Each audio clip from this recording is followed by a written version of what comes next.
This is the Lone Creator YouTube. We hope this video helps. You start by applying 2 mandatory housekeeping steps. Update Roblox from the Amazon App Store and free at least 1 GB of storage.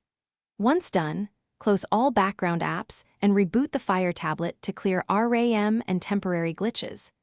Make sure you connect to a stable Wi-Fi network.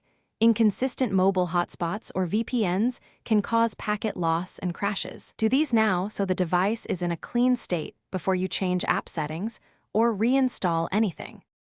Next, uninstall Roblox and clear its data to remove corrupted caches. Then reinstall from the Amazon App Store to ensure compatibility with Fire OS. When you open the app, grant required permissions like storage and network so assets can load correctly. Disable battery optimization for Roblox in settings to prevent aggressive killing.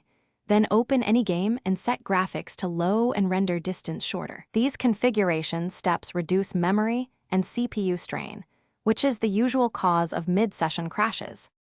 Finally, validate the fix by joining a simple, low-player Roblox game and play for several minutes. Watch for memory spikes and heat.